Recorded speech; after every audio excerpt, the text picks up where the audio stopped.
Thank you, Kuresh, for thinking of this webinar. I think it's a very nice concept. People always wanted to know what is up there in social media if they didn't know already, and how to optimize the use of these media. I'll be talking about webinar that works. For somebody who doesn't know what a webinar is, obviously everybody knows. It's an online seminar. That is how a webinar is defined. It used to be a relatively novel concept. In fact, AIOS had started this off at the time of Dr. Nayak when he was the secretary. We used to have webinars, but not on a Zoom platform, but that was a different platform. Now, since COVID started last year, we have had a lot of webinars. In fact, the number of webinars that we have had is much more than the number of physical meetings that we used to have in a pre-COVID era. And as is usual, novelty always attracts, and initial webinars were fully crowded and successful. But then there were too many on the bandwagon, and finally, what set in was Zoom gloom or webinar fatigue.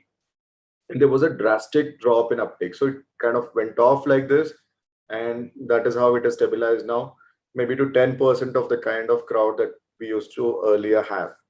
So this is a real thing, actually, Zoom fatigue. And in fact, when there was a survey of professionals, not ophthalmologists, professionals, what is the most hated phrase of 2020? This was it. Am I audible? Are my slides visible? This was the most hated frame, and not a surprise. So, what are the key attractions in a webinar? If you really want to make it attractive, you have to concentrate on a topic and focus on a current relevance. For example, at this point in time, month ago for that matter, mucormycosis came up, rhino-orbitocerebral mucormycosis. If we were to do a webinar on diabetic retinopathy in those times, probably it wouldn't have takers. But if you did a webinar on mucormycosis and how to identify early signs and take care of this patient, that would have great attendance. And it did. When AIOS did such a webinar, it attracted 4 times the number of attendance that any other AIOS webinar would ordinarily have under those circumstances. So you have to have a topic or focus on what is relevant currently. Similarly, when COVID was raging last year, practice management and how to get back into practice following ease of lockdown, all these were hot favorite webinars, and financial management, etc. Then the second aspect is quality of faculty. You have to at least have a couple of key faculty or opinion leaders to make your webinar successful. Otherwise, there is no takeaway point to a listener. Why would listener come and listen to somebody that something that he already knows? And the reputation and brand value of the organizers always helps. It has, if it's a professional society which is always organized quality webinars, that is consumed very well. If it is somebody who wants to step into the webinar scene, then you have to build brand value to your webinars by organizing very regular and good quality webinars.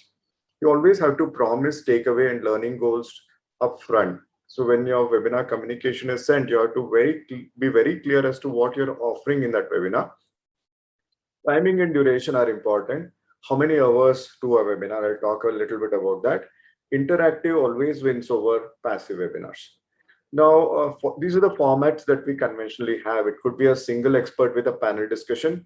Works very well if that single expert is somebody who has changed a particular way of managing things. If it's been an opinion leader who has done a wonderful work or seminal work on something which is very novel, then a single expert can talk for about 30-45 minutes, followed by clearance of all the doubts by a panel. Dual experts with a panel is also a good idea if you're thinking about a focus area, something which is very narrow in focus, which has very few experts in the field. So you have a couple of experts talking about that various aspects of that particular disease or entity, and then a panel discussion. This is a very popular format, multiple speakers with a panel. Then you can simply have a panel discussion, which doesn't really go well unless you have a nice focus talk or an anchoring talk.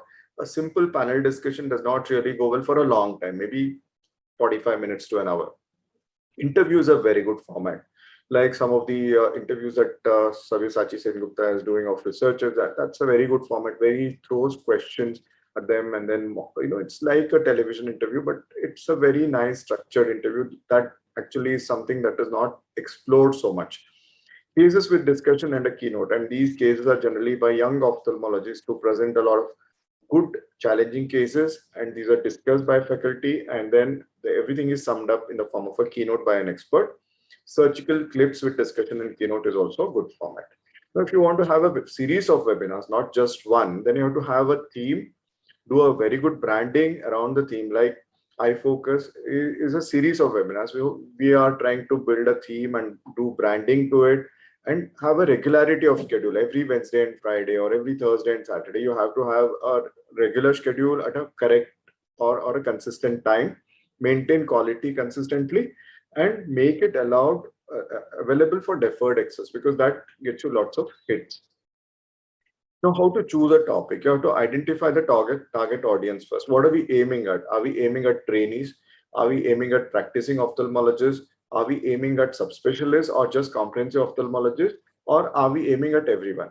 Sometimes aiming at everyone may work if it's a topic of current interest, such as say mucormycosis, that coming back to the same example. But if it's a general topic such as diabetic retinopathy, then who are we aiming at? Of course, we might be aiming at trainees a little bit, but who wants to know about diabetic retinopathy? Not the retina specialist, maybe comprehensive ophthalmologist. And you should know their needs. So you have to do a market survey. So when you want to do a webinar for comprehensive ophthalmologists, it may be a good idea to send them a survey. Whoever answers, but need to know what are their current requirements. Like currently, one of the hot topics that can sell is practice management, because many practices are disrupted, and if somebody can teach them how to salvage their practices and getting back on their feet, that may help. And focus on the needs of your target audience. Don't give them what they really don't want, and give them what they want. And about the faculty, it's a good idea to have key national and international faculty who have built up reputation over a period of time, who have demonstrable work in the area of interest, which is very apparent from their publications and presentations and books, who are opinion leaders, and most importantly, they should be transformative. And the duration, this is again based on a survey that has been conducted of physicians and endocrinologists, not ophthalmologists. Ideal weekday webinar should be 1 hour. Weekend didactic webinar should be 2 hours. And weekend interactive and skills transfer can be up to 3 hours. So nothing beyond 3 hours is what is indicated, but this has the best take. A 1 hour webinar, very crisp, even on a weekend, is a very good idea. And well, of course, this is a famous quote: make sure that you have finished speaking before your audience has finished listening. So talks have to be crisp, well laid out and unhurried, but at the same time should not be very prolonged. 12 to 15 minutes is ideal for a webinar with multiple faculty. Should have an interactive component in the form of polls, quiz with small prizes, and intersperse a set of talks with discussion based on audience questions is a good idea. And it's simple and to the point is always something that is liked. Interactions are like 10 poles for a webinar. If you have interaction in between a set of 2 or 3 talks, then that always draws attention, and people never want to miss interaction, especially if their own questions that have posted are being fielded. And in a webinar environment, don't ever leave the speaker alone. Like now, if I'm speaking, if everybody has turned the camera off, who do I look at and speak? Right? So if there are some speakers who I know, if I'm familiar with, or at least the moderator has turned their camera on, then you get that atmosphere of familiarity. I know we are not new to Zoom. We know that it is impersonal, but still to have that, something which is personal, like somebody looking at you, is a good idea. At least the moderator can keep the camera on, and you have to have an energetic body language. Well, black hole is a no audience energy as feedback. So sometimes you have to bring your own sunshine into the Zoom gloom. Webinar environment, you have to concentrate on optimal sound and video quality. Avoid busy slides, heavy videos and animations which may not render well if your internet connection is not good. All right, and maybe a bit of humor. So 92% of webinar attendees want a live question and answer session, and the sweet ending should be discussion. So scheduling secrets, I already mentioned, and success finally is to know your target and aiming for it. And these are some of the quotes about webinars. When they are good, webinars are helpful and useful. When they are great, they are transformative. Thank you so much.